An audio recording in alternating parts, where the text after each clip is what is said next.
La Bible nous fait comprendre que Jésus est le premier et le dernier. Tout comme le Coran lui-même.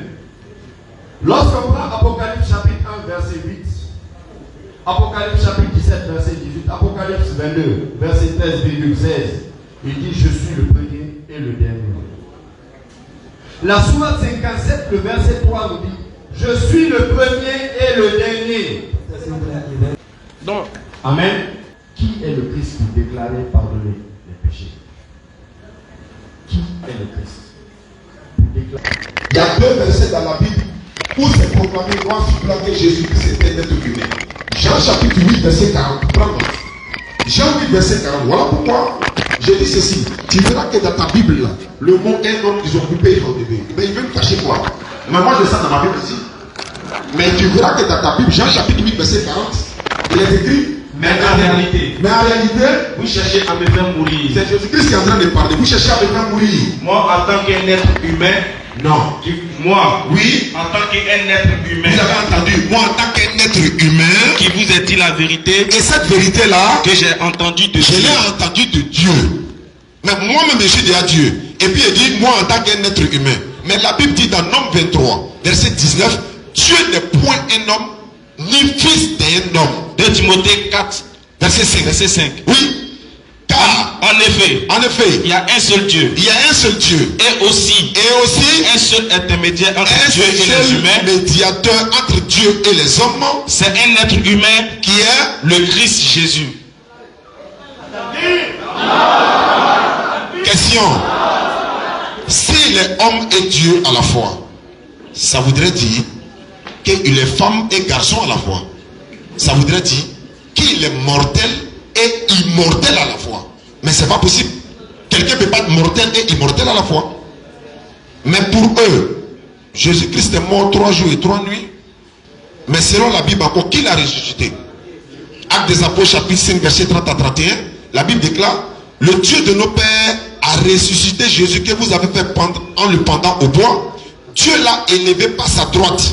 Dieu l'a élevé par sa droite comme prince et sauveur pour donner à Israël la repentance et le pardon des péchés. Qui a ressuscité Jésus? Selon la Bible, Dieu. Qui était mort? Jésus. Est-ce que c'est Dieu qui était mort? Non. Est-ce que selon la Bible, Dieu meurt? Non.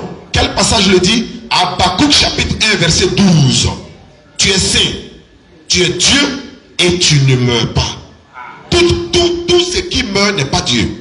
Parce que quand Jésus est mort, mes sœurs chrétiennes, quand il était mort selon vous pendant 3 jours et 3 nuits là, pendant ce temps, qui était en train de gouverner le monde? On se pose la question. Dieu est mort, il est dans la tombe, mais nous on a Conakry et puis on est en train de manger, on circule partout. Mais qui nous gouverne en ce moment là? Non. On continue. Je dis s'il vous plaît. Ésaïe 35, verset 4 à 5. Il dit Dieu viendra lui-même et nous sauvera. Mais ce que le frère doit comprendre, l'éternel Dieu ne fait rien sans avoir révélé ses secrets à ses serviteurs qui sont les prophètes. Dieu viendra faire quoi sur la terre? Allez dans le Coran, si les anges marchaient tranquillement sur la terre, il allait les envoyer un messager ange. L'éternel Dieu ne vient pas sur terre. La preuve, on trouve cela dans Luc chapitre 7, verset 15 à 16. Vous allez voir, quand on dit Dieu vient sur terre là, vous allez voir ce que la Bible dit. Dieu ne vient pas sur terre. Hein?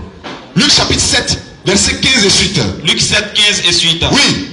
Tous furent saisis de grandes craintes. Tous ont été saisis de d'abord 14. Verset 14. Oui. Il a dit ceci. Et il s'approcha. Jésus s'est approché et toucha le cercueil. Il y a une femme qui est veuve, son enfant est mort, donc les gens passaient pour aller l'enterrer. Jésus les a vus passer, il s'est approché, il dit arrêtez. Et ceux qui le portaient s'arrêtèrent. Ceux qui portaient le cercueil, ils se sont arrêtés. Il dit, Jésus dit, jeune homme, je te le dis, lève-toi, lève-toi. Et le mort s'assit et se mit à parler. Le mort s'est levé et il a commencé à parler. Jésus le rendit à sa mère. Mais ce miracle-là, Jésus a fait ça par la volonté d'Allah. Vous savez pourquoi? Selon la Bible, Matthieu 28, 18, il a dit, tout pouvoir m'a été donné dans le ciel et sur la terre. Qui t'a donné? Ça t'a été donné, oui, mais qui t'a donné? Mais c'est Dieu qui t'a donné. Mais toi-même, tu es qui? Dieu. Mais pourquoi toi tu es Dieu et puis c'est Dieu qui te donne pouvoir? Question. Allez-y. Tous furent saisis de crainte. crainte et glorifiaient Dieu. Jésus est là. Ils ont commencé à glorifier Dieu en disant, Un grand prophète a apparu parmi nous, oui, et Dieu a visité son peuple. ils ont dit ceci, après le miracle opéré par Jésus-Christ, ils ont dit, un grand prophète est apparu parmi nous et Dieu a visité son peuple. Oui, Dieu ne visite son peuple que par l'intermédiaire du prophète. Ça ne veut pas dire qu'il vient sur la terre comme ça, il est en train de se promener avec Moïse dans Israël. Ah, voilà Dieu qui passe là-bas, voilà Dieu. Non, c'est pas comme ça. Il y a un autre passage même dans la Bible. Mais on va y arriver, Inch'Allah. On continue. Bon, il dit Jésus n'est pas un homme, j'ai déjà répondu. Jean chapitre 8, et la femme adultérienne. Jésus a dit, femme, va et ne pêche plus. Oui, bien sûr, il a dit. Vous savez pourquoi Jésus n'a pas fait lapider la femme? Dans la loi de Moïse, Exode 20, verset 10, il a dit, si un homme et une femme ont commis l'adultère, les deux doivent être punis de mort.